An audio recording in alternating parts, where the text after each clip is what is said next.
Om Mokyantimidandasya Jnananjanachalakaya Chakshurun Milidham Jena Tasmai Sri Gurave Namaha Sri Chaitanya Manobhishtam Sthapitam Yena Bhutale Swayam Rupa Kadamayam Dadati Svapadantikam Vandeham Sri Guru Sri Judhapadakamalam Sri Gurun Vaishnavamscha Sri Rupam Sagrajatam Sahakana Raghunathan Vidam Tam Sajivam Sadvaitam Savadutam Parichana Sahitam Krishna Chaitanya Devam Sri Radha Krishna Padam Sahakana Lalita Sri Vishakan Vitamscha He Krishna Karuna Sindhu Dina Bandhu Jagatpate Gopesha Gopika Khanda Radha Khanda Namostate Tapta Kanchana Gaurangi Radhe Vrindavaneshwari Vrishabhanu Sute Devi Pranamami Hari Priye Vanchakalpatarubhyascha Kripa Sindhubhya Evacha Patithanam Bhavanibhyo Vaishnavebhyo Namo Namaha Sri Krishna Chaitanya Prabhu Nityananda Sri Advaita Gadadhar Shivasati Gaur Bhaktabinda Hare Krishna Krishna Krishna Hare Hare Hare Rama Rama Rama Hare Hare.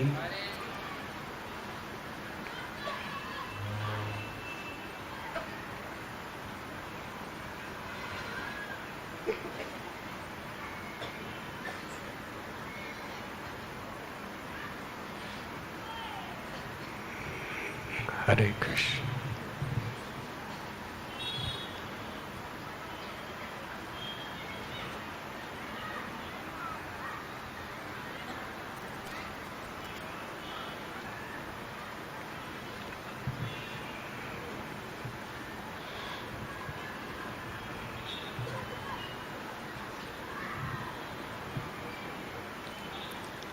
I am very grateful to be with all of you this evening.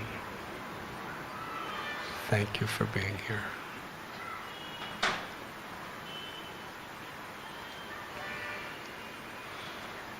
Bhaktivinoda Thakur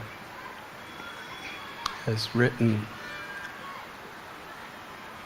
that the difficulties he endures in his service to the Lord, for the pleasure of the Lord, is his greatest happiness.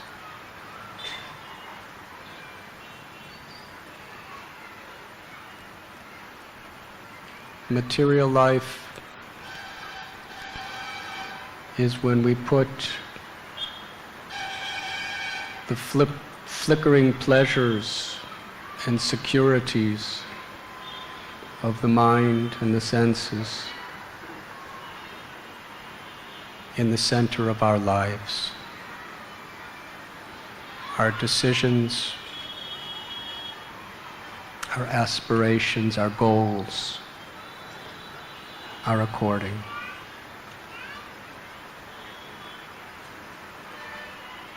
Spiritual life, or true bhakti, is when we put the pleasure of God or Krishna in the center of our life. What pleases Krishna? All of our decisions, our aspirations, are orchestrated accordingly.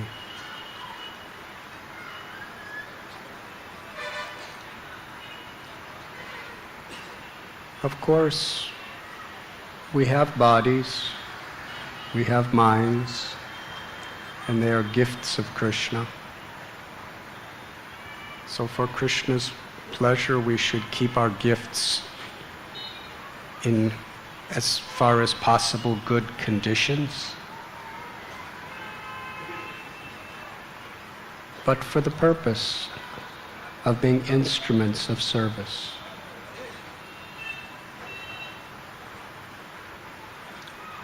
Here in Udupi, Sripad Madhvacharya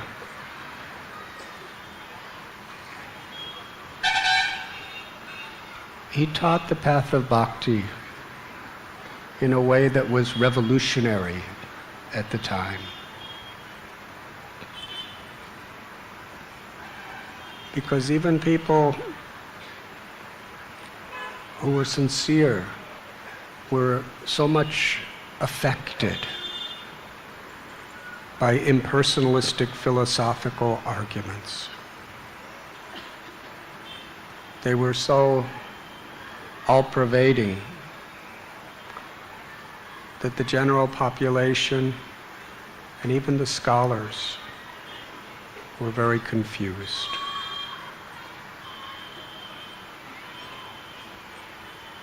He taught that the jiva, the individual soul, is an eternal servant of the Paramatma, the Supreme Soul. And the constitutional nature of the Atma is seva, or service, to serve with love. That the absolute truth, Narayan, Krishna, his body is eternal, full of knowledge and full of bliss. The Srimad Bhagavatam, in one particular verse, it explains so many mysteries that people fight about, argue about, and are confused about in regard to the nature of God. Vadanti tat tattvavidas tattvam yajganavadvayam brahmaiti paramatmeti bhagavan iti shakyate. That learned transcendentalists, they understand that there's one absolute truth. And that one absolute truth eternally has three features: Brahman, Paramatma, and Bhagavan.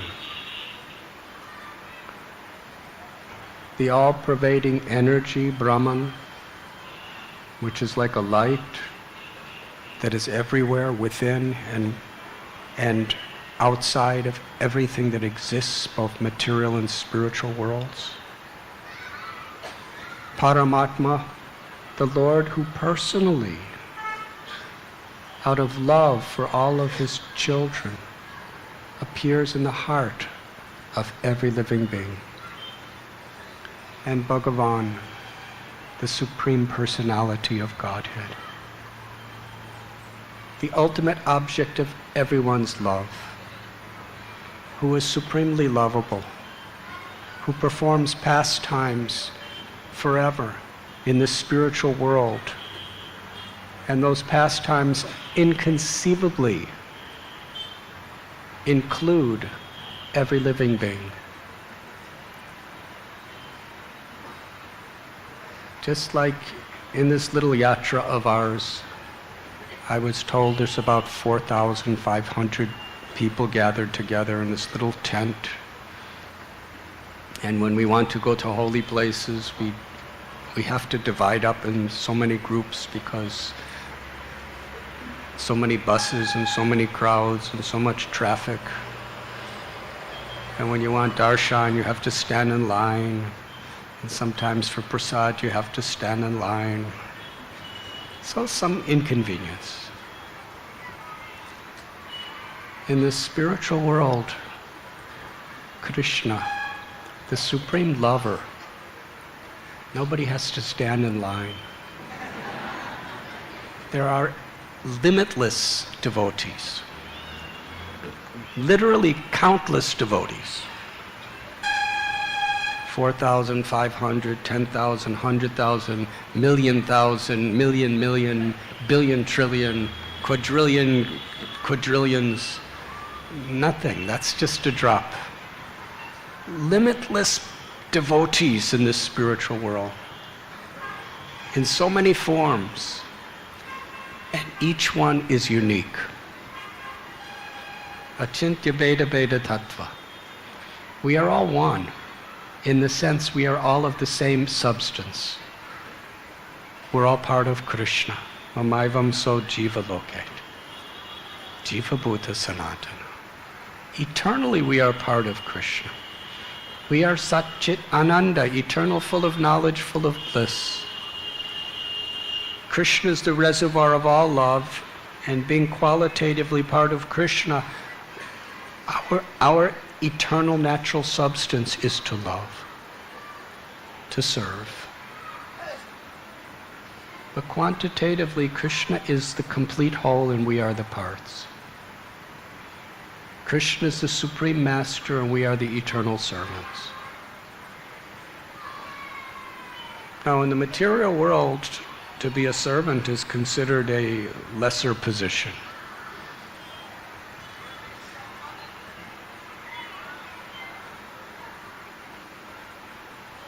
Vrindavan Das Thakur, he gives us a beautiful insight into this idea.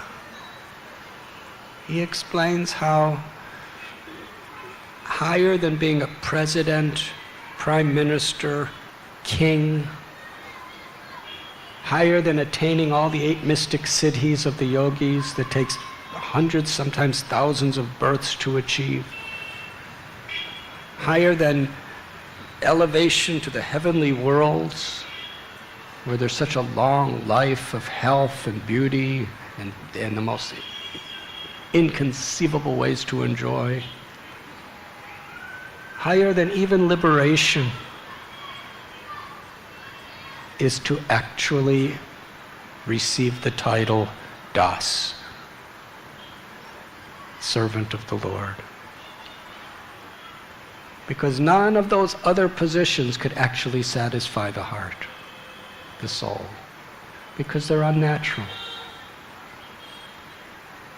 They're actually foreign to our nature. Because the nature of the soul, ananda mayobhyashat, it's seeking eternal happiness. And all of these things have beginning and end, and all are limited.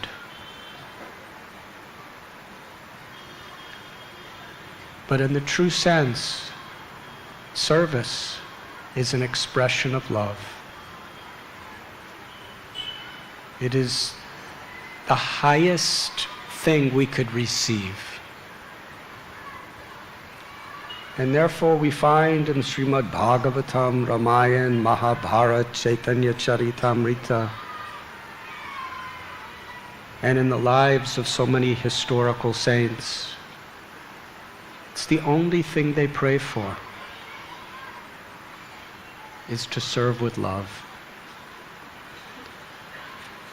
Na dhanam na janam na sundarim kavitam va jagadisha kamaye mama janmani janmanishwari babathat bhakti rohaitakit. Sri Chaitanya Mahaprabhu offered this prayer, and in doing so set the standard of what we should be praying for, striving for in our life. My Lord, you can bestow upon me anything. I don't want wealth, power, fame of being a great scholar. I don't want followers. I don't want the optimum sensual pleasures. Not even liberation. I only want to serve you birth after birth after birth. unconditionally.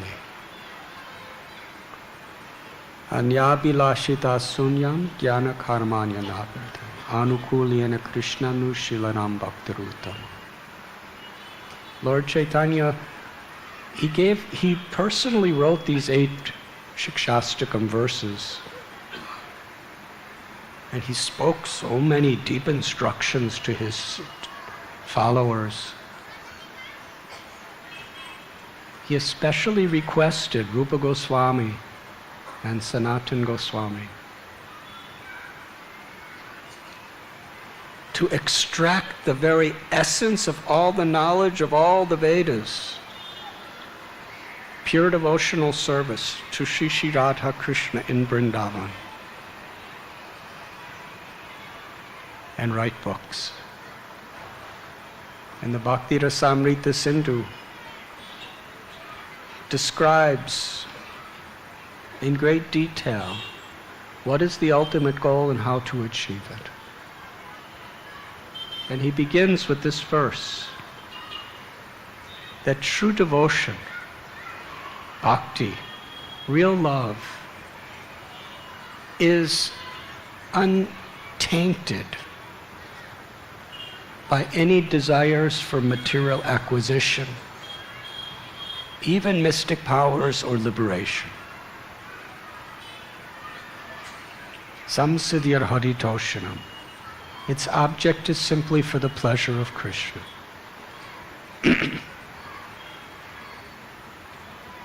Srimad Bhagavatam explains it in such a simple way that when you water the root of the tree, that water naturally extends to nourish every part of the tree. Janmadhyasya yataha. The absolute truth, who has many names, whose all attractive form is Krishna, is the root of all existence, from whom everything and everyone emanates. When we offer our love, our service to Krishna, it naturally extends everywhere. Universal love, in this sense, is natural for the soul. When we love Krishna, we see everything in relation to Krishna. And naturally, our love for Krishna extends accordingly.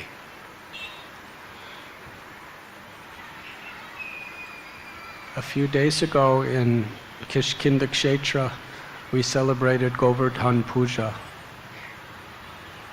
where the Brijabasis, according to their tradition, they were following practices that are very much recommended in authorized scriptures. To honor Indra, the Deva who supplies water.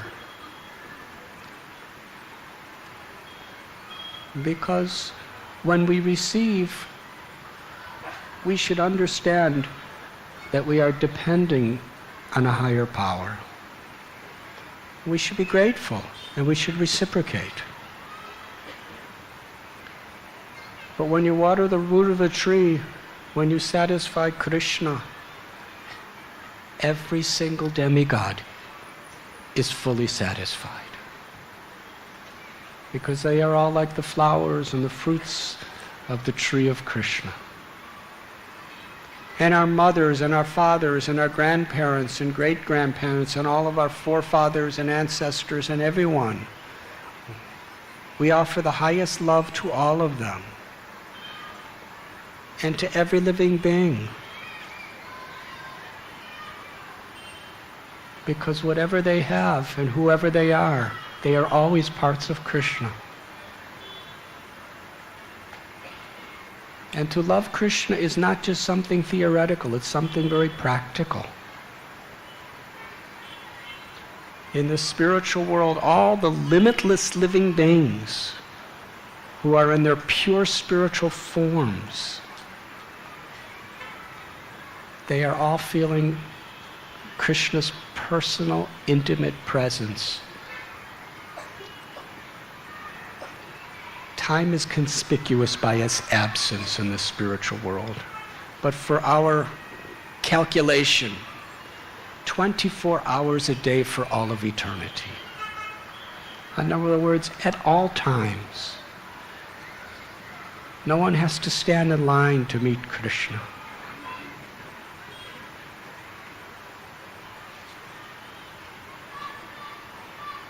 When Krishna was sitting on the bank of Yamuna with the cowherd boys, there were limitless cowherd boys. And each and every one of them was thinking, Krishna's only looking at me. Not just for a moment. The whole afternoon they were thinking like that. And they were all right, because Krishna was looking at all of them. Now how is that possible? He only has one head, and he only has two eyes. But this is his achintya swarup, inconceivable form.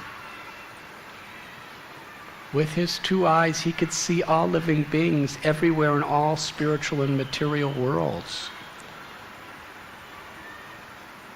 In Premanjana Churita Bhakti Vilochanena, when our eyes are decorated with love, then we can see Krishna. And we know that Krishna's always with us.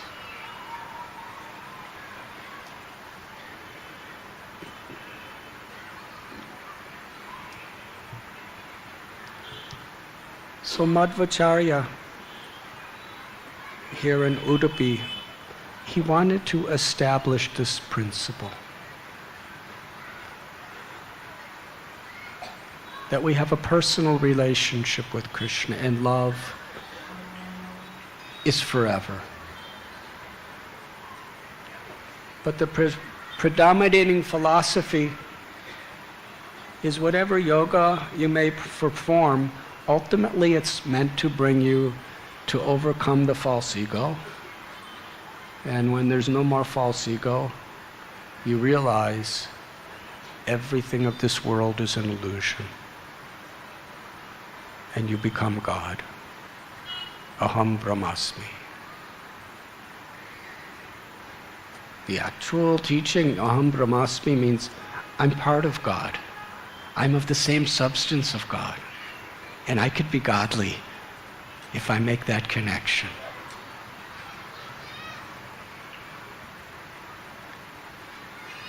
But to become God, Srila Prabhupada, he would say, how do you become God? God is always God. Well, I've always been God, but I just forgot. Param Brahma, Param Dhamma. Arjuna, when he sees Krishna, he says, you are the supreme Brahman. You are the supreme abode. Mayadhyakshena prakriti suyate sacharacharam. I'm the controller of material existence. Tumi saraveshwareshwar. I'm the controller of all controllers. God doesn't forget. God is never under the influence of Maya. And sometimes in Krishna's pastimes, when it appears that he forgets, sometimes it appears he forgets he's God. When Mother Yashoda picks up stick and says, Krishna, why did you steal this butter? And Krishna's crying and he's saying, no, I didn't steal it. She said, I saw you steal it. He said, okay, I stole it, but please put down your stick. Is he pretending? He's overcome with her love so much that in order to increase her love as a mother and his love, the intimacy, he's stepping aside from his role as the supreme to actually be the child of Yashoda. But that's ecstatic. That's anandaras. That's the highest ecstasy, beyond liberation, beyond Vaikuntha. But the forgetfulness we have in this world, it's not under our control. It's not defined by love. It's the cause of suffering. It induces us to do so many things that are regrettable. So the absolute truth never comes under such a spell. It's not a lila. Being in Maya is not a lila. Krishna's in lila. And Krishna's inviting us into a lila. And the material creation is part of Krishna's lila, and we are in it. But we don't realize it. We've forgotten it. So we never can forget. Srila Prabhupada explains it in such a simple way. He says the jiva is the tatashta shakti. It's always has the choice between material and spiritual energy. We're always subordinate to the beauty, the grace, and the love of God. And if we reciprocate with God's love in a positive way, we come under the control of Yoga Maya, or the Daivi Shakti, the spiritual energy, where everything simply facilitates deeper, ever-increasing experiences of feeling Krishna's love and loving Krishna.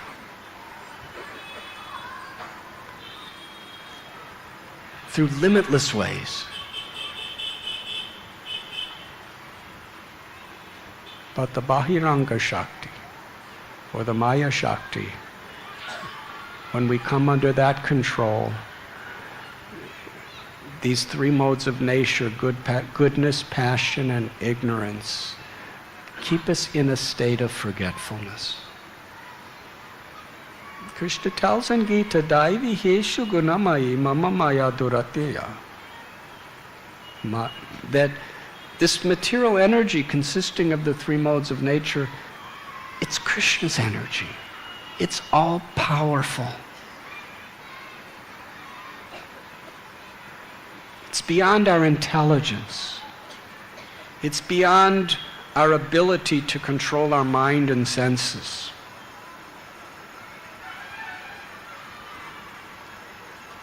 Time, the controlling factor of God's presence within this world,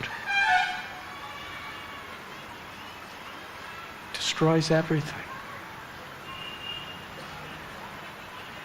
From the perspective of eternal time, it's just a matter of seconds till the sun turns to ashes. Every ocean is dried up.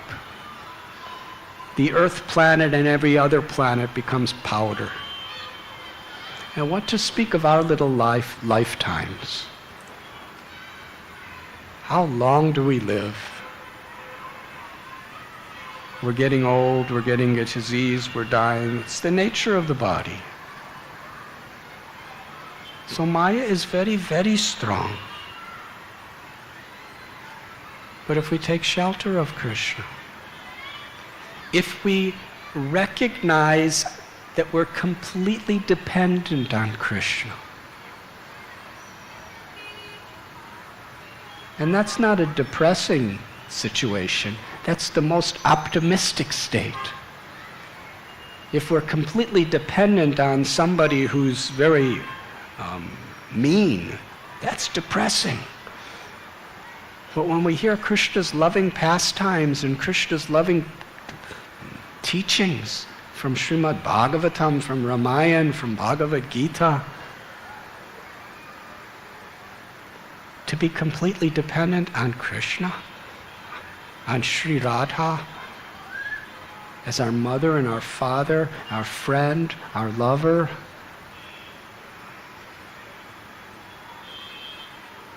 it makes us totally fearless. And nothing in this world can impede our happiness, because we know we are connected to Krishna, the source of all happiness.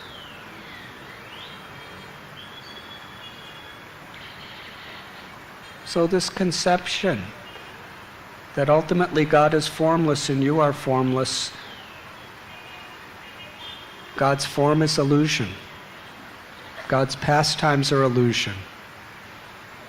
God's name, everyone who reads the scriptures knows it's the Yuga Dharma for this age. Harinama, Harinama, Harinameva Kevalam.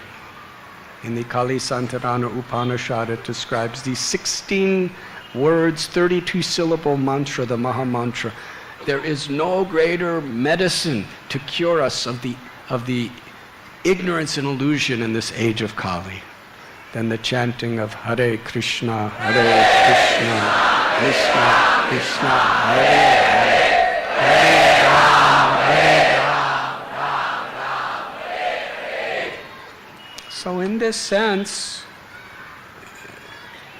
anybody who knows Shastras understands this. But the Mayavad conception is just like you take a thorn out of your foot with another thorn and then you throw both thorns away and you walk away. Yes? So similarly, the name of God, the pastimes of God, the deity of God, they are pure goodness. But still, they're manifestations within Maya. And they could free us from Maya, but then after we're free from Maya and we realize our liberated state, we don't need these things anymore.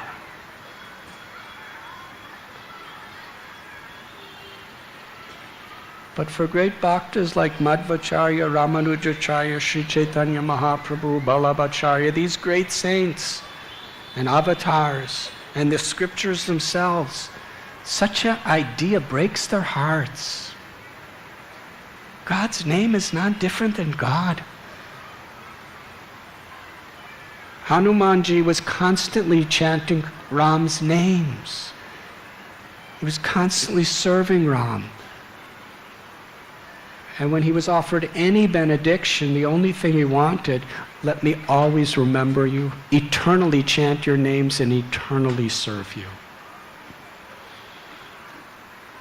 Little Prahlad Maharaj, he would offer any benediction. Let me always remember you as your servant.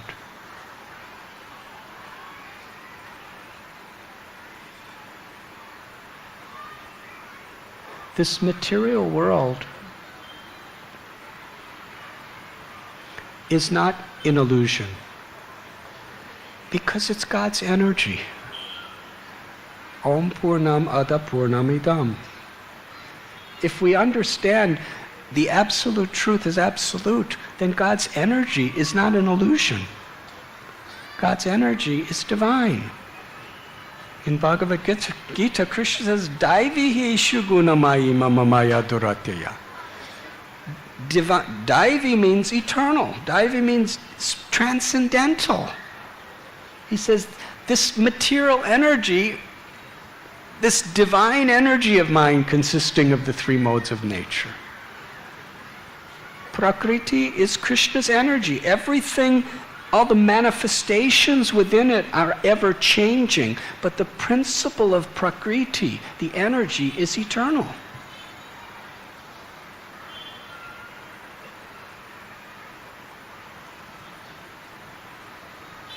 So devotees don't say that all that you're seeing is not real. It's an illusion. The misconception of how we identify it is an illusion. An example, our own bodies. Now, according to Mayavad conception, this body is an illusion. And ultimately the jiva, the atma, is an illusion.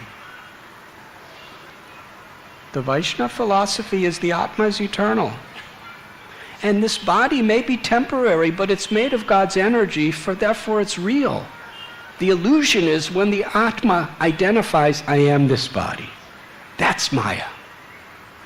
Maya isn't that matter exists. Maya is when we identify ourselves as being matter. And under that misconception, thinking, I am the controller, I am the enjoyer, I am the proprietor. That's an illusion. And that's the source of all suffering.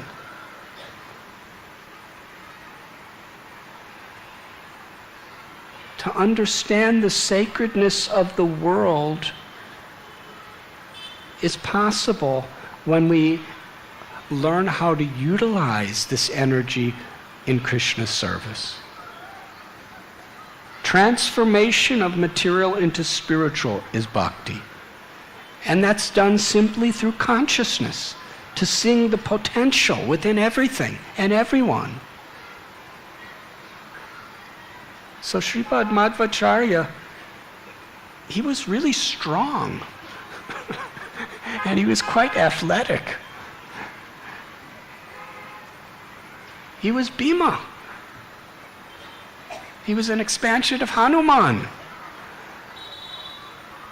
When we were at Kishkinda Kshetra, when Hanuman was jumping across the ocean, he understood that this body of his is an instrument by which he can do wonderful things for Ram.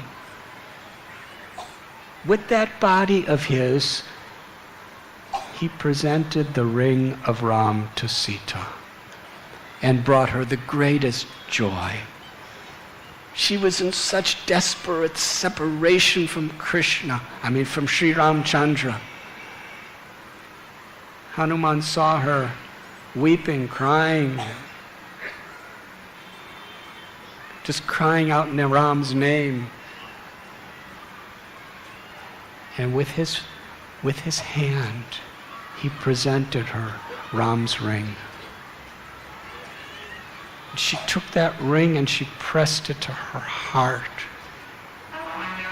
She experienced Ram in that ring, and she cried in happiness.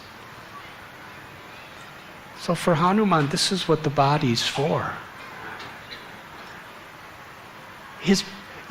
Utilizing his body as an instrument of devotion made Sita so happy. And then Sita gave Hanumanji her jewel. And Hanuman jumped over the ocean and went to Malyavanta, the Prashravan mountain in Kishkinda, and presented that jewel to Ram. He pressed it to his heart and cried in ecstasy. He was talking to the jewel. Sita, you have come to me. I'm remembering you. I'm coming, Sita. I'm coming soon.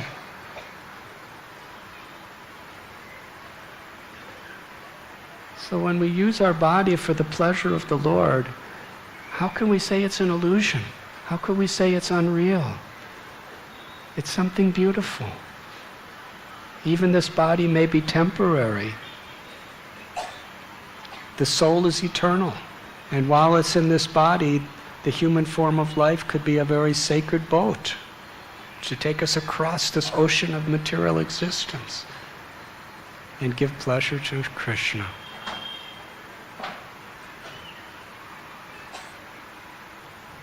Prasad. Prasad is ordinary food, but when it's offered with love and devotion to Krishna, it becomes his mercy. It becomes very special. It's spiritual. We don't walk over it.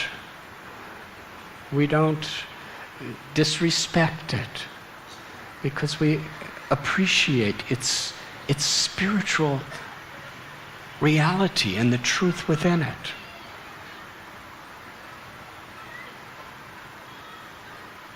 So the world is real. But the misconception of the eternal soul identifying itself, we are not the body, we are in the body. The body is not meant for our enjoyment, the body is meant for Krishna's enjoyment. That's the highest truth. The misconception is Maya.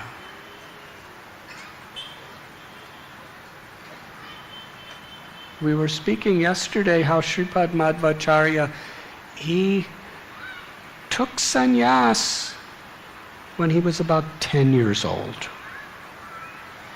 because he was really enthusiastic. The tradition often is when you get really old, you get married, You have children, you have grandchildren.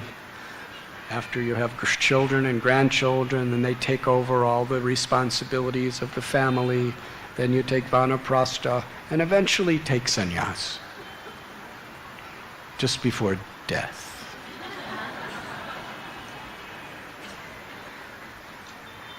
But Sripad Madhvacharya, he had a different conception of sannyas.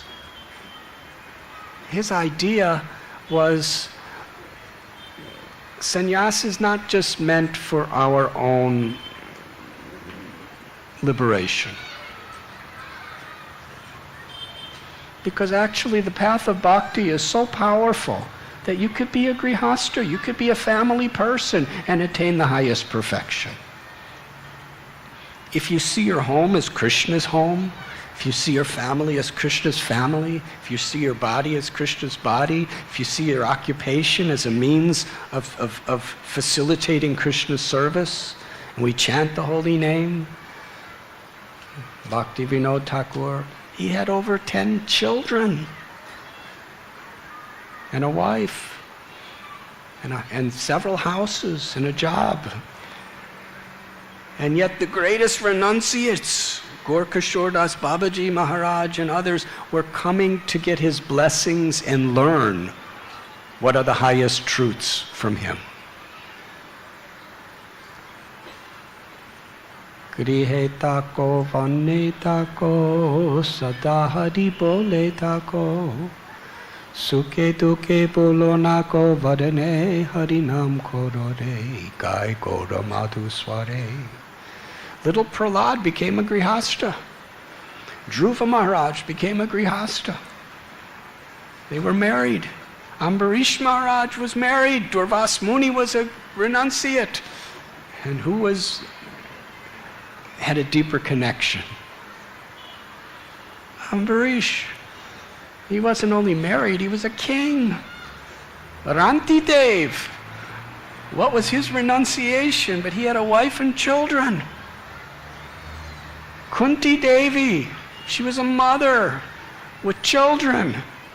So many of the greatest personalities. So the path of bhakti is so strong. You don't have to become a sannyasi. You don't have to renounce. You can attain the highest perfection and live in the highest perfection just by living in that spirit of devotion. Sripad Madhvacharya took sannyas out of deep compassion, because he wanted to clarify the prevailing misconceptions of who God is and establish principles that actually open the doors to real love and real devotion.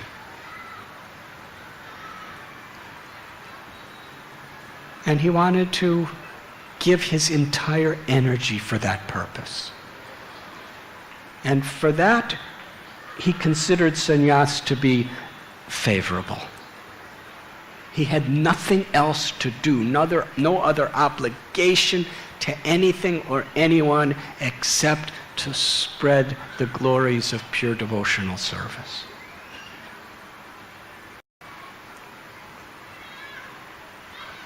And he had that determination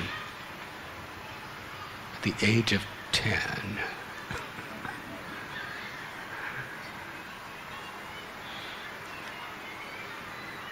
Soon after that, he went on a tour of South India. And many historical records describe his incredible accomplishments. This little boy, Achyuta Preksha, his guru, came with him for some of the way also, and they traveled, and he was giving lectures. He taught Sripad Madhvacharya that achar and vichar are necessary to be harmonized to actually gain the grace of God and realization. To receive knowledge and to give knowledge, philosophy, is very important. It's essential. but the character on how we live, in how we speak, in how we interact with other living beings, of how we interact with nature, in how we interact with God within our heart, is all important. Krishna tells in Gita, jnana and vijnana. There's two types of knowledge. There's theoretical and there's realized. Theoretical knowledge we could learn in books, or we could understand by hearing classes, kathas. But when we apply those teachings to our life and live with true character of selfless devotion, morality, humility, gratitude, compassion, self-control, when we live with these principles, on the basis of that philosophy, we get realization. He explained that the conduct in which we live and the philosophy that we live by are like the two wings of a bird. Did you ever see a bird flying with one wing? Most people these days don't have any wings, so they can't fly very much. And if we just have moral high character without a philosophy of understanding our eternal connection with the Supreme Lord, it's like having one wing. We don't really get anywhere spiritually. And if we have all this high philosophy and we understand and we memorize, even if we memorize every little detail of the highest rasas going on in the spiritual world, if we don't live with humility and compassion and self-control, and we're not really in a spirit of servant of the servant of the servant, it's just one wing. Doesn't get you anywhere. So he wanted to teach people how to fly back home, back to Godhead.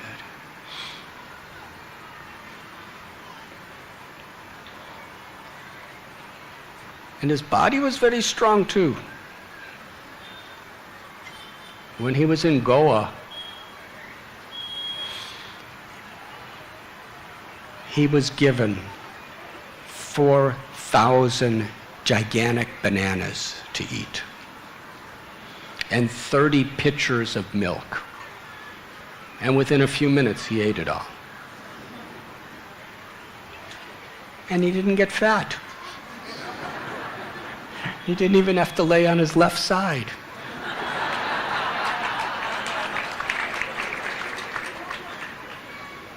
He didn't have indigestion.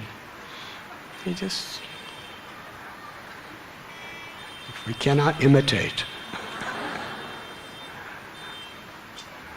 But he was showing that his body, one time, he had about 30 disciples. This is when he was very old, and they were young. And they seemed to be kind of proud of being young. So he challenged them all to a wrestling match, simultaneous. And within seconds, he defeated all 30 of them. Now, brahmacharis, you don't try to imitate this. But he had a philosophical import to everything he did. That he saw his body he was traveling around, he was walking to the Himalayas, he was walking to Kanyakumari, to Badrika Ashram, he was going all over the place with his body. He was going places no human being could ever go. So he was keeping his body fit to receive blessings and to give blessings. He was completely on the spiritual platform.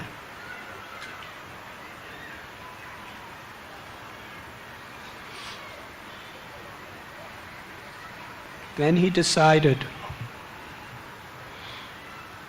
because Achyuta Preksha, his sannyas guru, he was still very, very influenced. Even though he was a devotee, he was very influenced by all of this. Brahman is the all-pervading, formless, qualityless absolute, and the world is an illusion. It's so simple to understand it properly. But when you don't have the association of someone like Srila Prabhupada, who's just telling it as it is, it can really get confused. And when everybody around is like that, he was quite confused himself. And what was most confusing is traditionally the acharyas accept that any system of true spirituality has to be supported by a commentary of the Brahma Sutra or Vedanta Sutra. And everyone was reading the Sariraka-bhasya. So Achyuta Preksha told Madhvacharya that we need, if you really want to convince me and you really want to convince others, you have to have a commentary of the Vedanta Sutra to establish this principle. Madhvacharya was such a humble person. Although he was Vayudev, his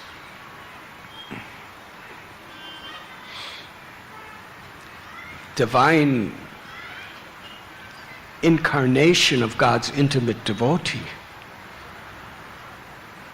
Mukhya Pran,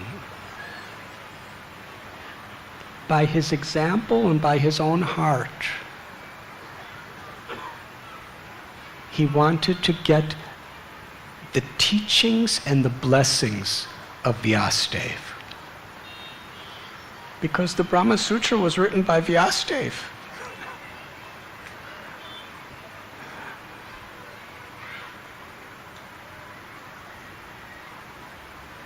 The four Vedas, the Upanishads, the Itihastas, the Mahabharata, the Samhitas. Vyasadeva helped to bring these all together, to compile them. And then he took the essence of summary and put it into the Vedanta Sutras. And we read in Srimad Bhagavatam how even after he did all that, he was still unsatisfied. And that's when Narada Muni came to him in Badrikashram and told him to write his own commentary of the Vedanta Sutra, the Srimad Bhagavatam. So in Gaudiya Vaishnavism, we accept the Srimad Bhagavatam as the ultimate authority, because it is the commentary of the essence of all Vedas by the person who wrote all the Vedas and the essence of all the Vedas. But at that time, to have a commentary of Vedanta Sutra was the stamp that gave you authority, but it really had to be convincing. So Madhvacharya decided he was going to personally go to meet Vyasadeva and Lord Narayan. And he knew where they lived, because the scriptures tell he lives in Badrinath. But there's two Badris. There's the Badri that humans can go to, and then there's another Badri way, way, way, way high into a celestial area of the Himalayas that no human can reach.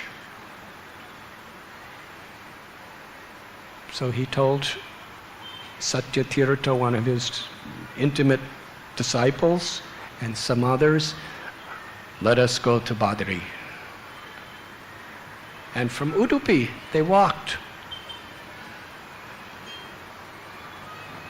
Incredible things happened on the way. Eventually, they went to Badrinath. Please raise your hand if you have been to Badrinath. Raise both your hands and say Hari Bol.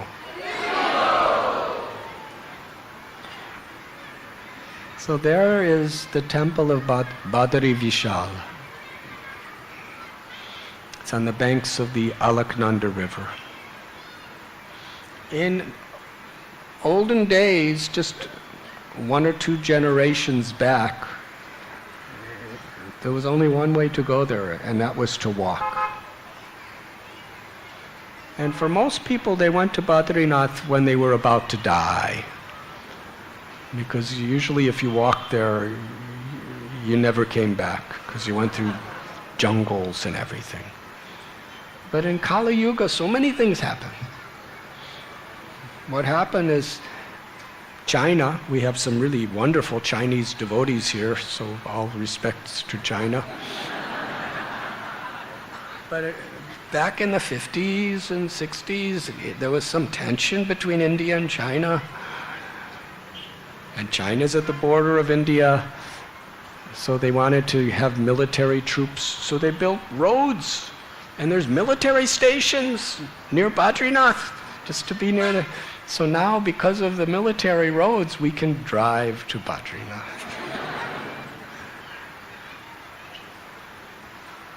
But in those days, this is about 750 years ago, Madhvacharya walked. And he was a fast walker. He was Vayuputra. And they went all the way through the jungles and the Himalayan peaks and reached Badrinath. And Madhvacharya, he went there to request the blessings and the empowerment to write a bhasya, a commentary on the Brahma Sutras. But he wanted to offer something also. So he personally wrote a commentary on the Bhagavad Gita, the Gita Bhashyam. And he presented that to the deity of Badri Vishal, Badri Narayan, and offered it through Badri Narayan to Vyasadeva and to Lord Narayan. Because his spirit was, I'm coming to ask for service, but I should offer something also. He fasted, and he performed some tapasya while he was there for some days. And then he heard a voice, and some of his devotees heard it. Vyasadeva was calling him to the upper Badrinath, where no one can go. So Madhvacharya said, I'm going to the highest peaks on the transcendental plains of the Himalayas, where no human can go, but I'm going. And his devotees were really worried. We may never see you again. Let us come with you. He said, no, you cannot come with me. But Satyatirtha came with him anyway. And Madhvacharya was walking. He was walking through the snow, up these high mountains. He was walking fast, but he was slowing down because Satyatirtha was running, and he was eventually, he couldn't breathe, and he was falling in the snow, and he was completely exhausted, and he couldn't take another step. And he's just looking up ahead, and he's seeing his guru just enthusiastically moving forward. So Madhvacharya turned back to Satyatirtha and smiled. And with one wave of his hand, he went like this. And instantly, Satyatirtha was back at the lower Badrinath with all of his godbrothers. He just was there. It's not that he flew, he He just was there. And he was telling all his godbrothers what our Gurudev is doing, Madhvacharya. And Madhvacharya then, he didn't have to slow down for anyone. He just walked and walked and walked, like Hanumanji. And ultimately, he came to a place after walking for days through total snow wilderness, nothing. And he came to the spiritual world. Within these highest peaks of Himalayas was a transcendental world. You can't even see it unless you're given the eyes to see. There were lakes and beautiful trees, especially Badari trees. And there were hundreds and hundreds of completely enlightened yogis and rishis. And they're all sitting around Vyasadev. And he was brought to meet Vyasadev, who he accepted as his own guru. He offered his prostrated obeisances, and Vyasadev was so pleased to see Madhvacharya. His determination, his love, his devotion, his compassion. He lifted up Madhvacharya and embraced him. And for many days, Madhvacharya sat at the feet of Vedavyas to hear from him. Then Vyasadeva said, "Let us go to see Lord Narayan, who's also living here." And he took him even higher up, where the three of them, Vyasadeva, Narayan, and Madhva, sat together. And Narayan, the Supreme Personality of Godhead, who lives there in his abode, along with Vyasadeva, they explained to Sripad Madhvacharya the true essence of the Brahma Sutras. And not only explained, empowered, but instructed him to write his commentary. Then Vyasadeva brought him down to the other rishis, and after taking leave, he came down to the lower area of Badrinath and met his disciples and told them everything that happened.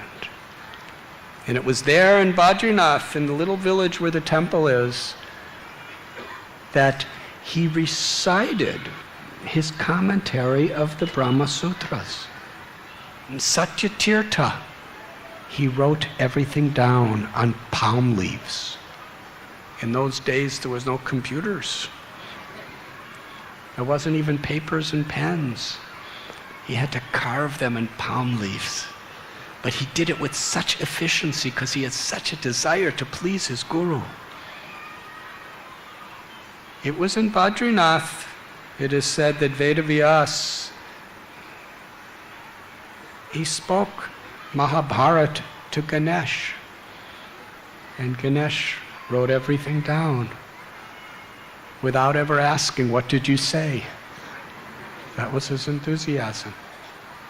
So in a similar way, Madhvacharya wrote his Purna Pragya Bhasya by speaking it to Satyatirtha.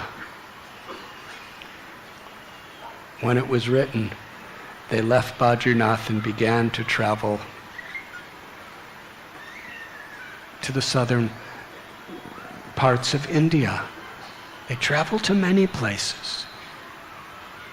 But one of the very historical events that happened is there was a area on the banks of the Godavari River where the greatest scholars in the whole country would meet.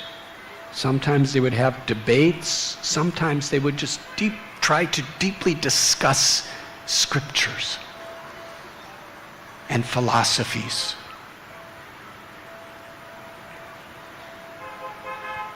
Madhvacharya went there and he spoke and he convinced people so much. the president of the whole association, the most respected scholar practically in the whole land of India. His name was Shobhana Bhatt. He listened to Madhvacharya. He spoke to him. He had questions for him. He had challenges for him. It was so convincing.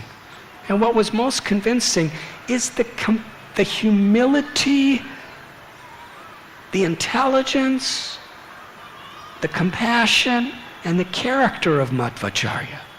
It deeply impressed him. This person is an acharya. He's not just speaking an incredible philosophy that answers all questions, but he lives it. There's one beautiful tape where Srila Prabhupada says that philosophy without good character is practically useless. Shobhana Bhatta, he was a philosopher. Here in Madhvacharya, he found a superior philosophy, an inclusive, comprehensive philosophy that was spoken by a person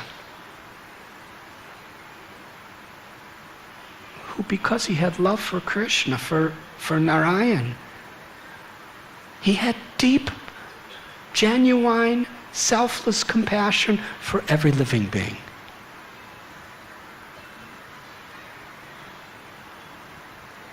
But because he was like the king of all scholars, he really needed, in order for him to be transformed, he needed something very substantial to put his faith in. Sripad Madhvacharya had his bhasya, his commentary of the Brahma Sutras. And he gave it to Shobhana Bhatta to read, and discussed it with him. And after seeing this, Shobhana Bhatta decided he's going to dedicate the rest of his life to expounding the teachings of Sripad Madhvacharya, to propound that the highest perfection of life is pure, unalloyed devotional service to the absolute truth, the supreme personality of Godhead, knowing that we are eternally loving servants of the Lord. And through loving service, we can make that connection. Srila Prabhupada explained it in a very simple way. He said, in bhakti, the goal, the sadhya and the sadhana are the same. The goal and the way to achieve it. The way to achieve the highest goal, Krishna tells, Bhaktya tvananya yashakya aham evam vidurjana. Only by pure bhakti can I be known as I am.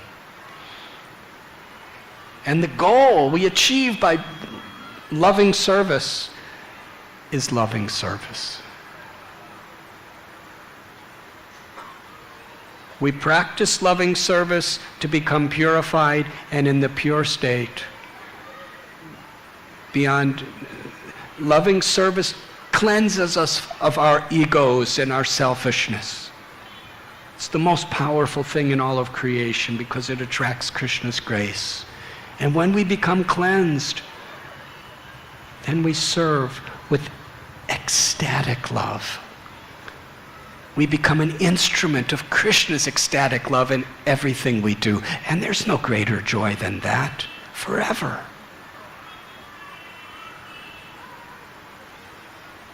When Shobhana Bhatta understood this, he was so respected that anywhere he went, he was the keynote speaker, as we would say today. Any school he went to, they would say, yes, you teach us. Any scholarly debate, he would be given the first right in the highest position because he was so accomplished.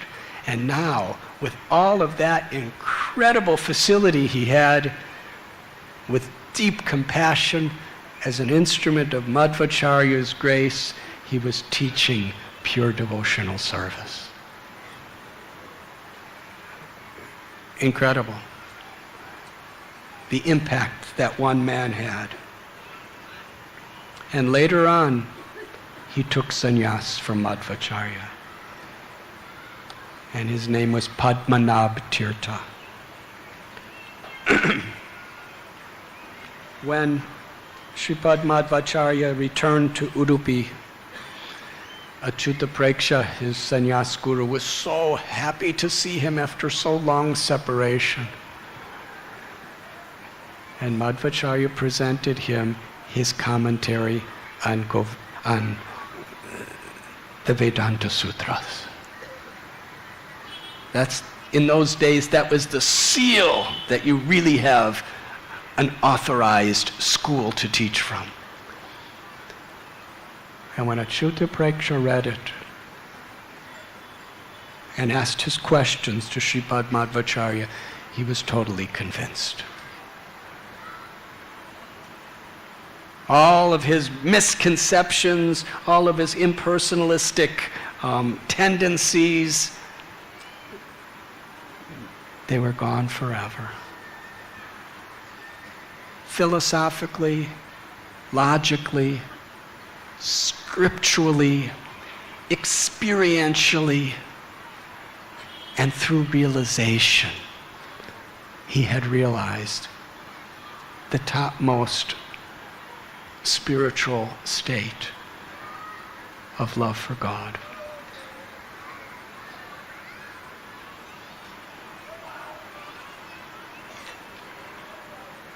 When Sripad Madhvacharya was on his way back,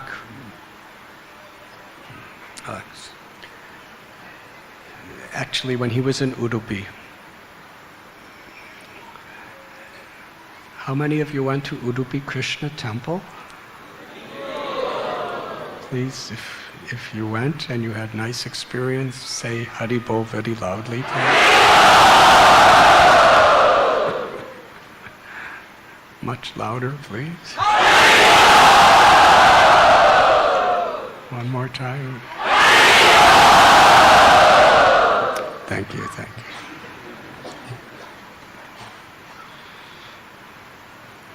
One day, Sripad Madhvacharya was sitting on the ocean side. The area is called Malpe, the Arabian Sea. And he was composing beautiful prayers in glorification of Krishna. And as he was composing those prayers, there was a storm, a heavy windstorm. And because of that, the waves became extremely violent. There was a boat of a merchant who was coming from Dwarka. And he put so much of his life savings into the goods that he was carrying on this boat that he was taking south to sell.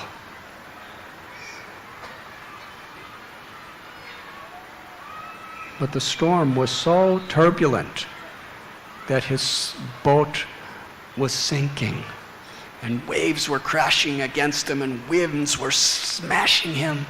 He was helpless. Not only was his boat going to sink, and all his wealth was going to be destroyed, but he was going to die along with it. So he was helpless.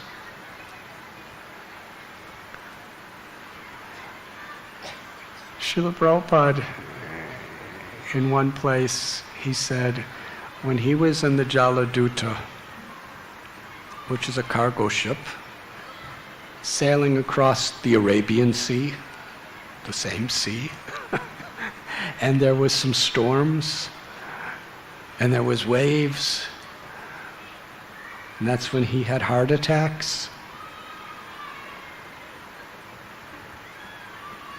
Prabhupada said he looked around, and all there was the rain and the winds and the turbulent sea with the waves getting bigger and bigger. And he said his boat felt like a little tiny matchbox in the middle of the ocean. You really can understand the need for higher powers in a situation like that. And he just gave his heart to Krishna. So this boatman, he was about to die and lose everything. And right at the last moment, he happened to see Madhvacharya sitting in meditation on the seashore. And he cried out because he saw this. He's a yogi, he's a saint, maybe he could help me. He was taking shelter. You see, when you take shelter of saintly people, you're actually receptive to receive their mercy. You can ask for blessings, you can demand blessings, but you're not going to get much. But if you actually feel dependent and take shelter and understand the importance of the association of saintly people, then we're really receptive to receive the words they speak and the blessings that they can transform us with. So this person saw the beautiful form of Sripad Madhvacharya, and he was in such a helpless state. He was crying out for Madhvacharya, help! And Madhvacharya had a saffron chadar on,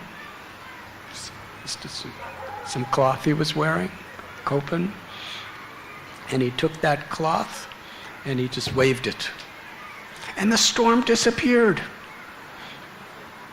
Not only that, the ocean became calm. And then Sripad Madhvacharya just kind of went like this, and the wind took his boat to the shore, and everything was fine. So this person had full realization that this yogi saved his life, saved his wealth, saved everything. And he came down with real deep gratitude and bowed down to Sripad Madhvacharya and said, I have so much wealth on this boat, I'll give you anything you want. What can I give you? I'll give you the whole boat. Sripad Madhvacharya said, I don't want anything. What do I need?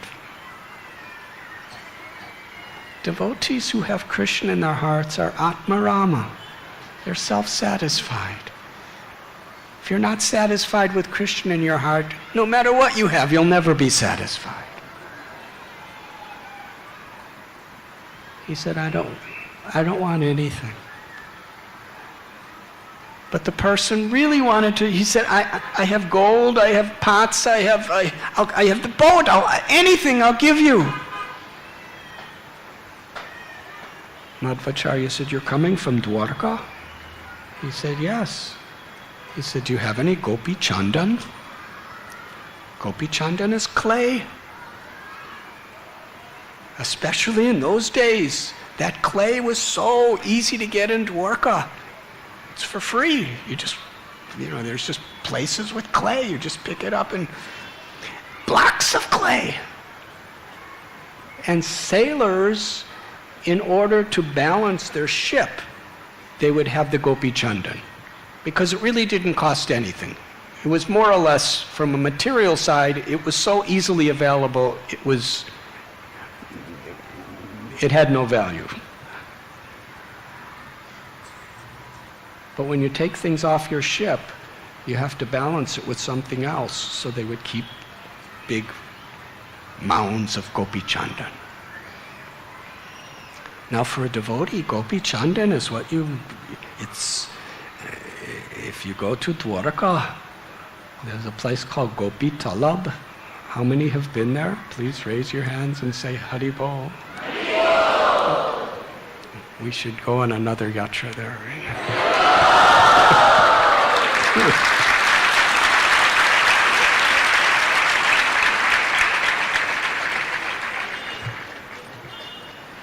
And that's the place where actually gopis came and bathed, and Sri Radharani and Krishna and gopis bathed there in this gopi talab, this kund.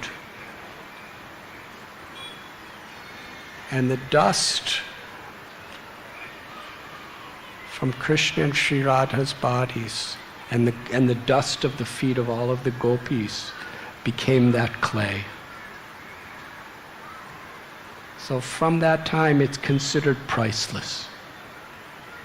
From a business person's perspective in those days, it was worth nothing. But for Madhvacharya, it was worth everything. It's the dust of the feet of Krishna and Radha and gopis. And we put it on our bodies. It's called tilak. We put it on our foreheads, 12 parts of our body. And it's a way of consecrating our body, mind, words, and life to Krishna.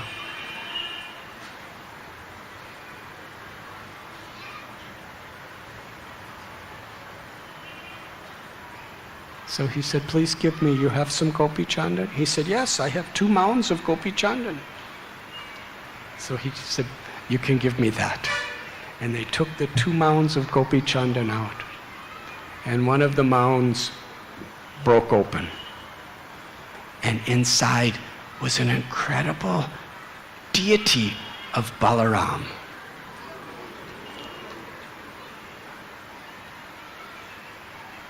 And then Madhvacharya, he was chanting beautiful hymns and mantras, and the other lump of Gopi Chandan opened up, and there was a deity of Krishna.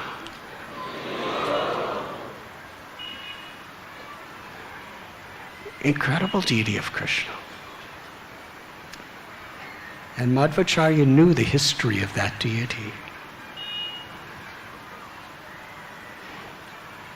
During the time of Krishna, which was approximately 5,000 years ago, Krishna lived in Dwarka with Devaki and Vasudeva, his mother and father. And he lived in beautiful palaces with queens like Satyabhama and Rukmini, Jambavati.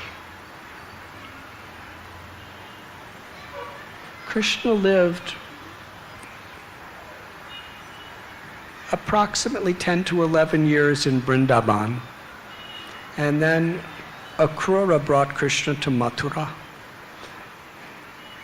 And we spoke about this story in the Srimad Bhagavatam class in Radha Gopinath temple a couple weeks ago, where Kalyavana, who was an incredible Yavana demon with millions of soldiers, 30 million, they attacked Mathura on one side. And then Jarasandha was coming with millions of soldiers, all these Akshohini divisions, and he was coming attacking Mathura on the other side.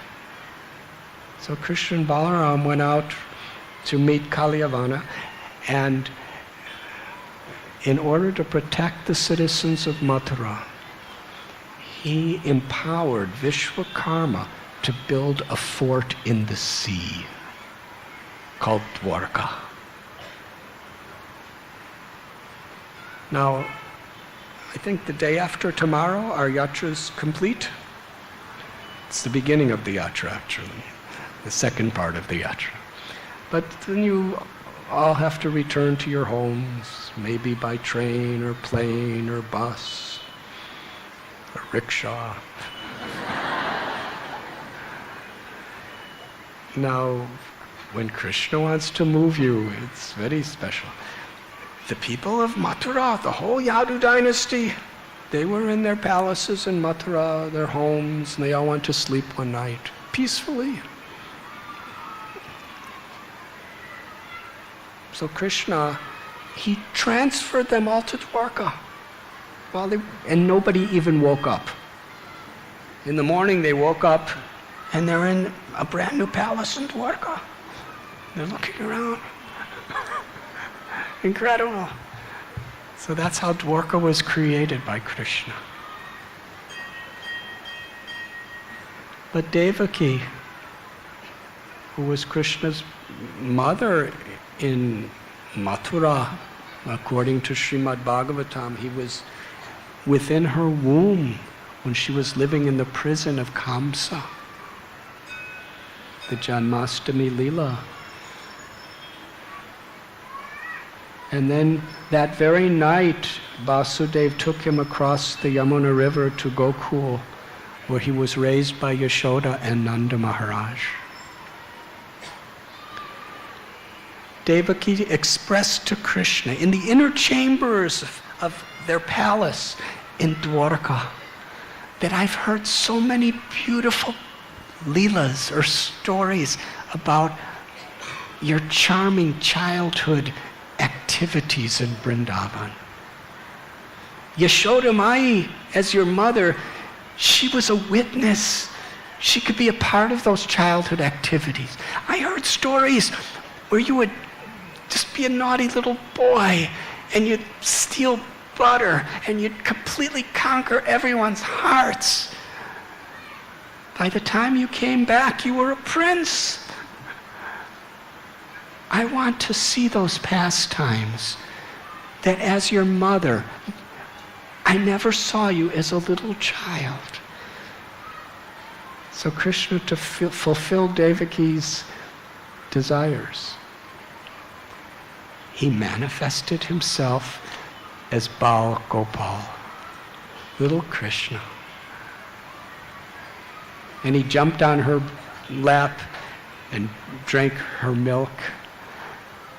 And then he went and he started breaking butter pots. He was doing all this little childhood pastimes. He was holding a stick and a rope for churning butter as he was stealing. And Devaki was completely mesmerized. She was thinking in her heart, I've never experienced such happiness as this. Your Vrindavan Leela. Rukmini, Krishna's queen, was watching. And she never experienced such happiness as seeing Krishna's Bal Leela of Vrindavan. She requested Krishna, I want to worship you in this form of Bal Gopal stealing butter.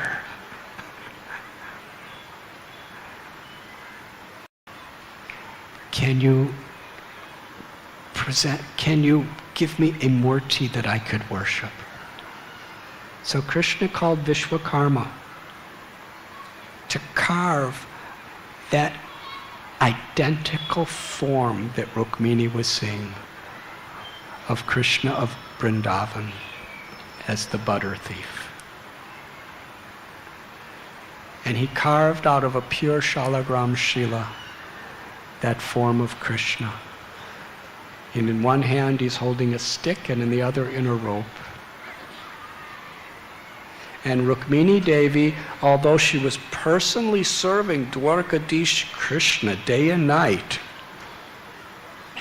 her greatest happiness was in worshiping this deity form in the temple in her inner room of Gopal. Years later, when the Yadu dynasty was sent back to the spiritual world, Arjuna, Krishna's dearest friend, he brought the deity of Rukmini after Rukmini had already left and put it in Rukmini's garden. And over the years, that deity of Gopal that was worshipped by Rukmini in Dwarka was covered by Gopi Chandan, along with the deity of Balaram, and was completely lost. So those sailors, they didn't know there was anything inside of that clump of Gopi Chandan. It was just mud, clay. But it was Krishna's wish and Balaram's wish to come here to Udupi to be worshipped by Sripad Madhvacharya, and later to be visited by Sri Chaitanya Mahaprabhu. And even then, when Udupi Krishna was on that boat in that storm, he knew that all of us would be here today.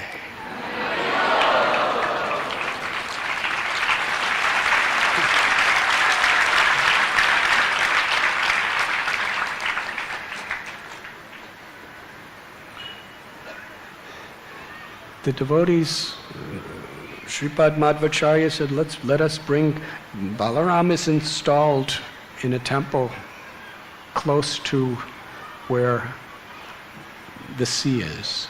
Did you all go to see the Balaram temple?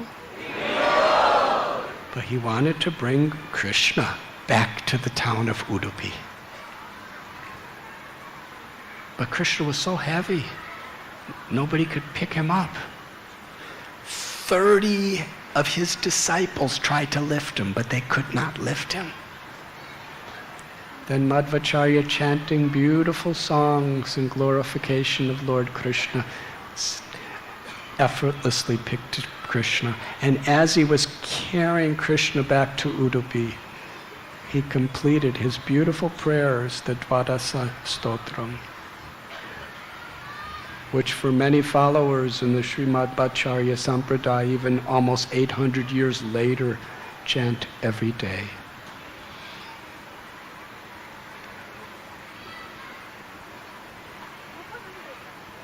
We can see an analogy in this story too.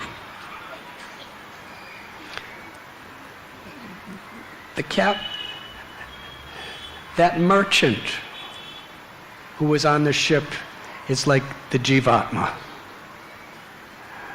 And the boat is like the human form of life. And the Arabian Sea, the ocean, is like the ocean of samsara. And the purpose of the human form of life is to take the Jivatma across the ocean of samsara to the abode of Krishna.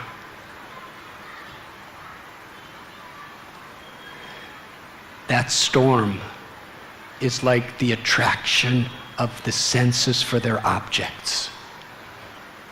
Lust, envy, anger, arrogance, greed, illusion. All of these human frailties. We want to be the controller, we want to be the proprietor, we want to be the enjoyer, and there's so many distractions.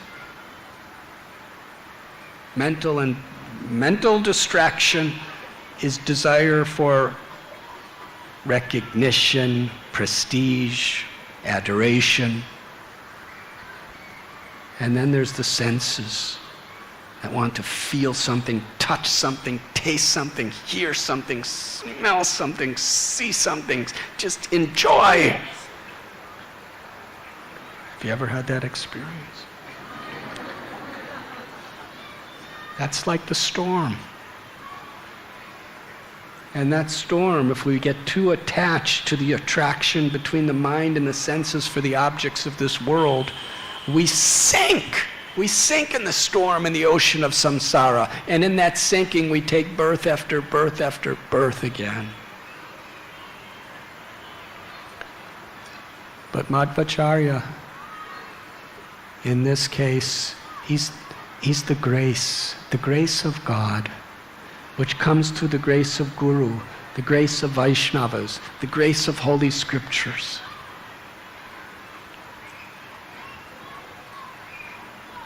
And like the man on that boat, when the jiva really realizes his helpless condition in this ocean of material existence, and really understands how helpless we are in these storms of the temptations and aversions of Maya, we cry out, we take shelter. And when we do, by the grace of the Lord, He helps us. And one of the first ways He helps us is He teaches us what's really of value.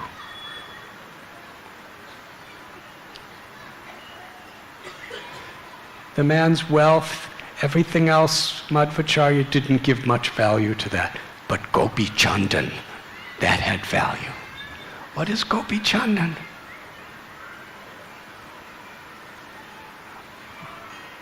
We put the tilak of Gopi Chandan in our bodies.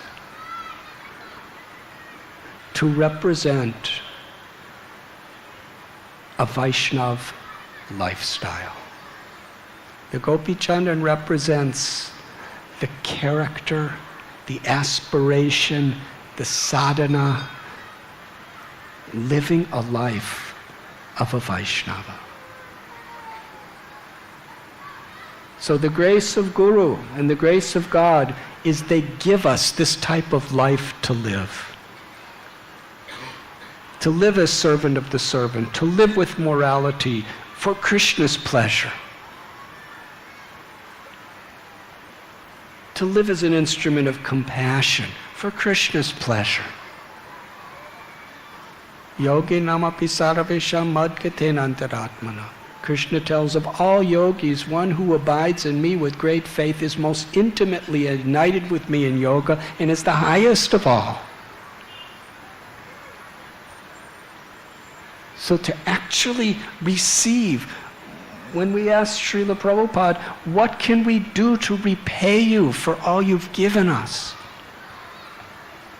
He said, just sincerely accept this path of devotional service and share it with others.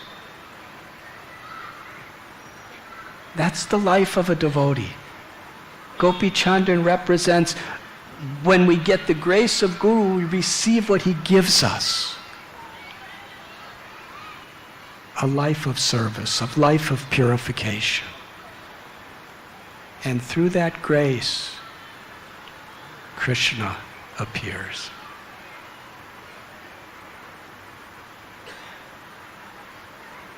Sripad Madhvacharya brought Krishna to Madhva Srovar, and bathed Krishna with his disciples, and then performed a beautiful ceremony to install him where we see him today, in this beautiful temple. The temple was built a little later, but he was installed there, and Sripad Madhvacharya personally established the form of worship.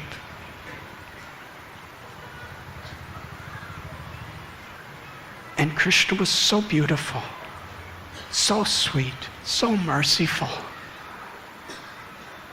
And because of Madhvacharya and his followers, because of the way they worshipped him,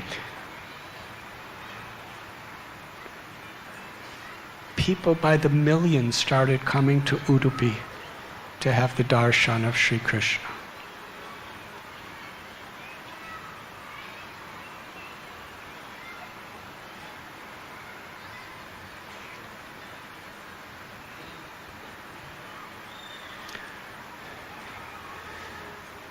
Madhvacharya wanted to go back to Badrinath to offer his gratitude to Vyasadeva, his guru, for all that he had given him.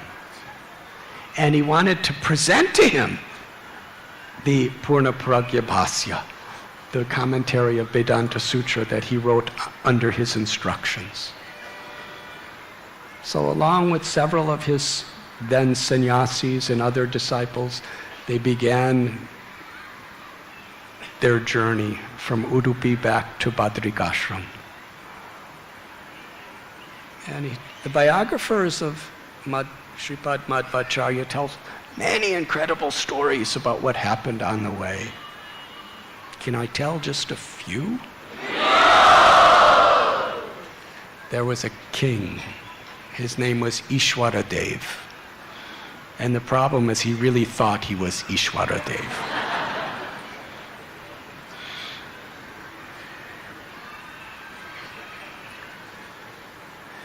That's the fundamental, basic problem with life, is we want to be the master and the enjoyer. And ultimately we want to just be God. Then we have no competitors. But for a devotee, Krishna, Ram, so beautiful, so merciful, we just want to glorify them and love them and chant their holy names.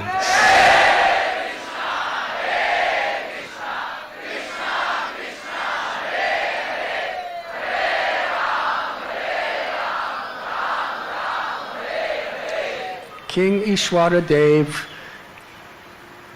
he was a thief. He was arrogant. He wanted to exploit people. Everything was just about him. So he wanted to build some lakes for his own satisfaction. And anybody he would see, he had his armies, he would force those people to dig the lake and not pay him anything. So here's Madhvacharya with his sannyasi disciples and others. They're walking, and the soldiers come, and they have no respect. They tell Madhvacharya, you have to dig the lake, otherwise the king will punish you. So Sripad Madhvacharya meets the king, and the king has a spade, a shovel, says, I don't care who you are, dig the lake. Madhvacharya, he said, I'm a Swami, I don't know how to dig lakes. You show me how to dig, then I'll dig. He said, you just take it like this. He said, just show me how you do it. So the king started digging. And the king got so he got so mystified by Sripad Madhvacharya, he got so totally immersed in digging that he forgot about everything, and Madhvacharya and his followers just walked away.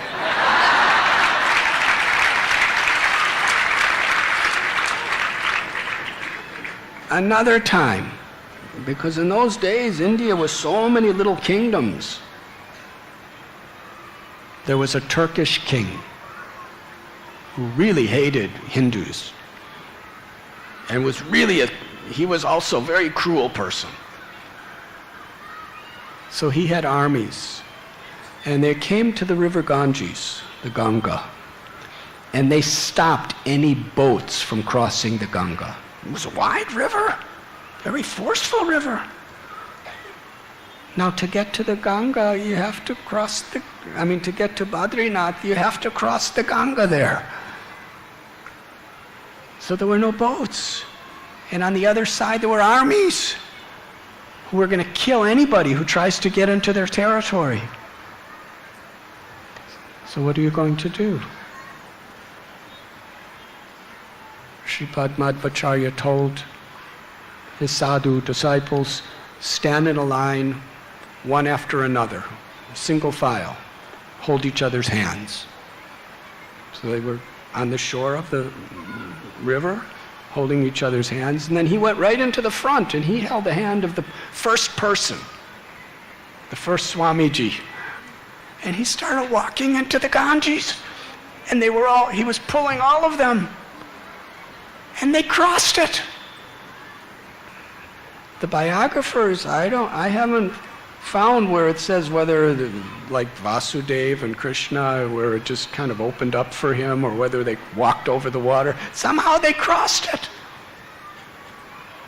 You see, Vasudeva, when he crossed the Yamuna, Krishna was in his hands. With Madhvacharya, Krishna was in his heart. But as soon as they came to the other side, the armies were there with weapons, ready to imprison them, torture them, or kill them. So Madhvacharya said, I want to meet your king. The king didn't speak Hindi. He spoke Turkish. He had Turkish soldiers. He was an invader. So Sripad Madhvacharya came before him and spoke eloquent Turkish language. Nobody knew he knew Turkish. And he spoke with such compassion and such intelligence and even such respect for this person.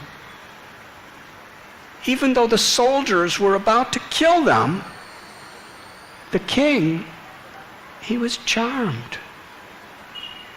He told Madhvacharya, I'm just so happy to meet you. I'm so enlightened to meet you.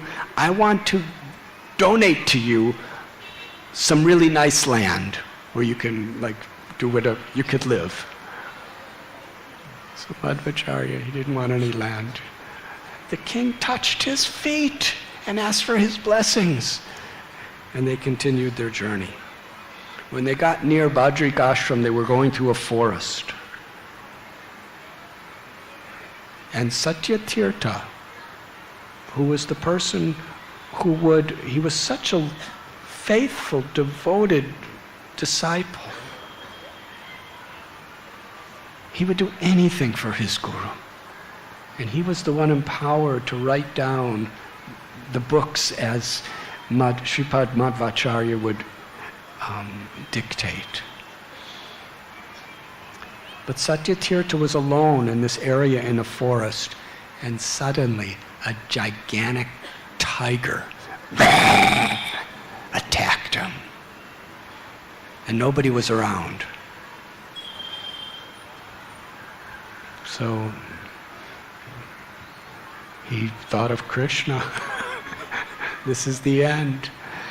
And suddenly Sripad Madhvacharya appeared right there. And with one touch of the head of the tiger fell unconscious.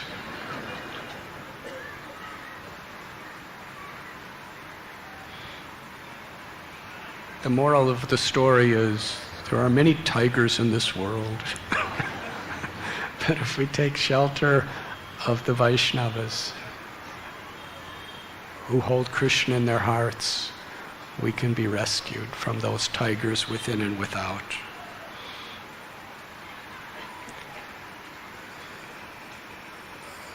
Sripad Madhvacharya, he presented his Gita Bhasyam, his commentary of Bhagavad Gita, to the deity of Badri Vishal in the lower part of Badrinath. But the Bhasyam of the Vedanta Sutra, he wanted to directly present to Vyasadeva and Lord Narayan. So he told his devotees he's going to the upper Badri again, and nobody even attempted to come with him. And he was really enthusiastic. And he went like Hanumanji to the spiritual world. And there he bowed down to Vyasadeva, and who brought him to Lord Narayan, and they embraced him, and he presented to them the Purna Pragya Bhasya, the Vaishnav commentary of Brahma Sutras. And they were so pleased, because it was their words that he was an instrument to present to the world. At that time, Vyasadeva gave 8 murtis to Sripad Madhvacharya, and also gave him an instruction. You should write a summary commentary on the Mahabharata. And with that command,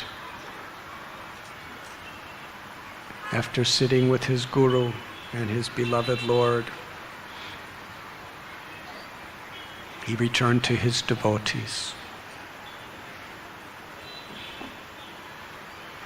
When he came down to the Ganga again, in the plains of India, he was with many scholars and many simple common people. Every type of people, he could attract their hearts with his wisdom, his compassion, his love. And what an incredible philosophy. Some of the people said, you should write commentaries on the Upanishads also. And he did. During the Chaturmasya on the bank of the Ganges, after going to Badrinath for the second time, he wrote Bhasyams or commentaries for 10 of the primary Upanishads. He took his devotees to Kurukshetra. And there he was at Jyotisar. He saw the place where Krishna spoke Bhagavad Gita to Arjuna, and in doing so spoke to the whole world. And he was remembering his pastimes as Bhima on the Kurukshetra battlefield, which is a major part of the Mahabharata. And some of his devotees asked him, "Do you remember where you put your weapons after the battle?" And Sripad Madhvacharya said, "Come and follow me." And they walked into these fields of Kurukshetra. And he came to one place and said, "Dig here." And they dug. And in the earth, they discovered Bhima's club. Now, Bhima was really large in size, and his club was enormous. There was Bhima's club. They were mystified. And then he told them, bury it again, because nobody could pick it up except him. And eventually they returned after an incredible tour of going to so many different lands and so many kingdoms and bestowing so much compassion on so many people. He returned to Udupi.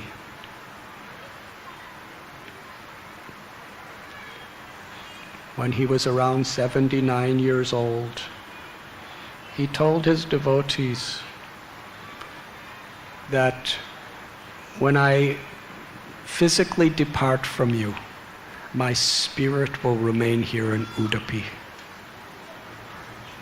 And my body will go to Badrikashram to live with my beloved Gurudev, Srila Vyasadeva.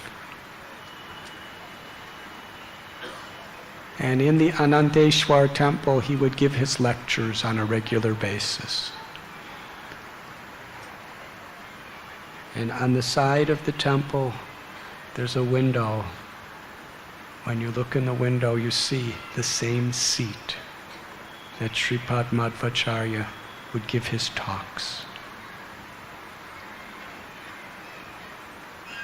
In the Udupi Krishna temple, there is the seat where he would preach and meet people. And that same seat is where the Paryaya Swamis, his successors, sit even today.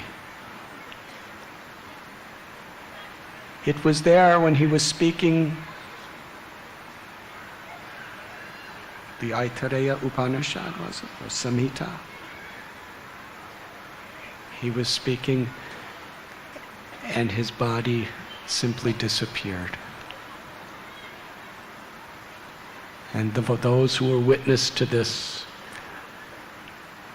understood that his spirit is forever here. So we have come to Udupi because it is such a special place for us. In our yatras, we often go to Sri Mayapur Dham, Sri Vrindavan Dham, and we've been to so many other places. We regularly go to Jagannath Puri Dham.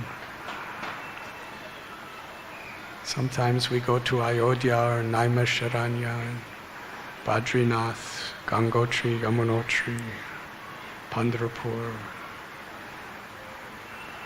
Rangakshetra, Tirupati, Kurmakshetra, Singhachalam, Ahovalam, Kanchipuram,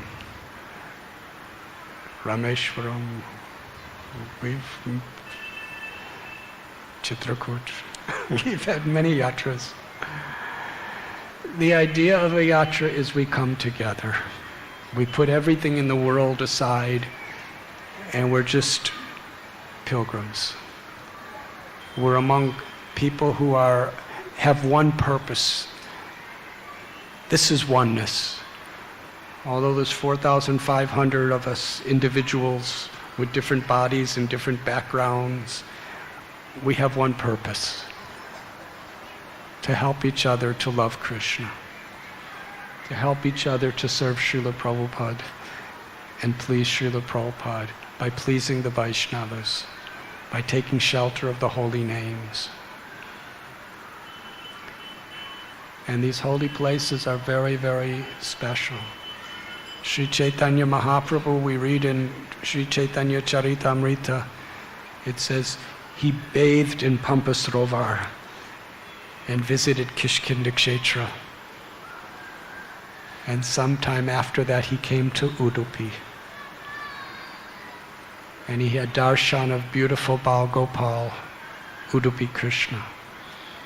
And Sri Chaitanya Mahaprabhu, he was seeing his beloved Krishna. And here in Udupi, he personally, in the great ecstasy of compassion, he led the kirtan of the holy name. He danced and chanted.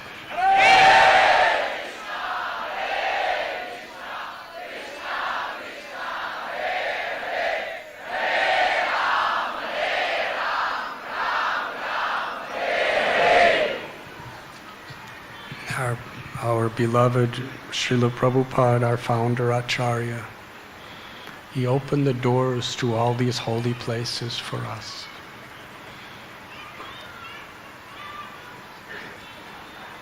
I'm coming from the Western world, and there are many hundreds of people coming from various countries of the West, Middle East, Far East. But it's interesting, in my 44 years of being in India, that's when I first came, most Indians don't really know what Vrindavan or Udupi or Kishkinda Kshetra are either. They've heard of them, but to actually understand, who is this Krishna? What is the real gifts of Sripad Madhvacharya? Why did Sri Chaitanya Mahaprabhu come here?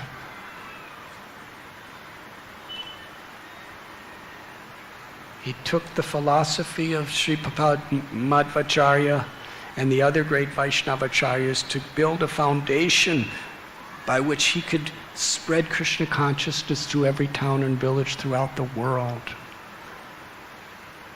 Sri Chaitanya Mahaprabhu, he distilled all these incredible philosophies with the simple principle of Achintya Bheda Bheda Tattva.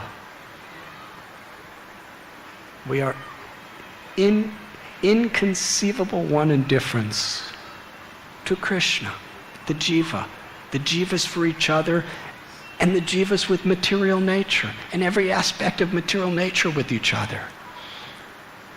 Everything is totally personal and intimate on this spiritual platform that facilitates relationships of love. Inconceivable. One divine spiritual energy, one divine source of all energies.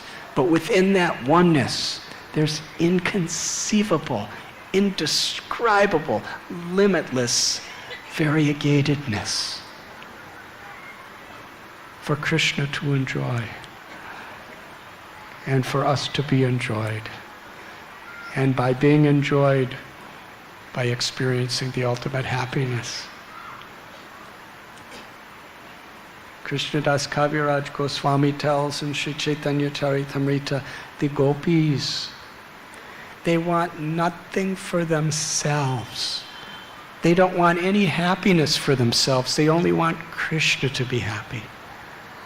But in that, they're experiencing the ultimate happiness. Even more happiness than Krishna. How is that possible? Krishna's the reservoir of all happiness. He's Ram, the reservoir of all pleasure. But yet in the gopis, giving up any desire for their own enjoyment, only for the enjoyment of Krishna, that selfless love accesses such enormous, infinite amounts of Krishna's love that even Krishna wants to taste what the gopis are feeling. I cannot repay you even in a lifetime of Brahma, Krishna tells gopis. That is bhakti. That is prem. It's the nearest thing to us. It's who we are. It's our essence. It's our real potential. Srila Prabhupada gave us the words of Sri Chaitanya Mahaprabhu. Jeev Jago, Gora Chandra Bole. Wake up, sleeping souls. Everything you're looking for is within you. Bhakti is the path of waking up. It's as simple as that. When Sri Chaitanya, Madhvacharya, at one point, because he was a wonderful singer, he was an architect, he was an athlete, he was a philosopher, he was a pujari, he was a cook, he was a construction, he was everything. He was expert at everything. Especially his singing was so sweet, it would just it would stir the soul of people. And we would sing the glories of Krishna. People's hearts would melt. One time he came to a place and they weren't listening to him. So he asked for some seeds. Some seeds from some rice or something like that, from plant. And he put the seeds in his hand and started chanting Krishna's names, these beautiful mantras. And as he was singing, the seeds were sprouting into flowers right in his hands. They weren't like getting roots in his hands, they were just sprouting. And when people saw that, they decided, we want to hear what you say.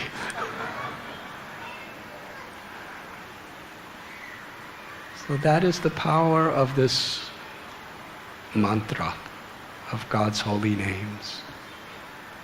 The seed of love is within us. And when we chant with sincerity, Trinadapi sunichena taror ibasi hishtana, amani namanadena kirtaniya sadahari, with humility, forgiveness, tolerance, offering respect to others, and not demanding or expecting it ourselves, when we are in this mood of the servant of the servant of the servant, in the association of people who are really aspiring for that perfection, when we chant the holy names, the seed of our love for Krishna sprouts and awakens and bears fruit of prem from within us. Srila Prabhupada gave us this gift in the holy names, in connection to these great acharyas, spiritual teachers, his books, the holy scriptures, and he gave us the gift of each other. Thank you very much.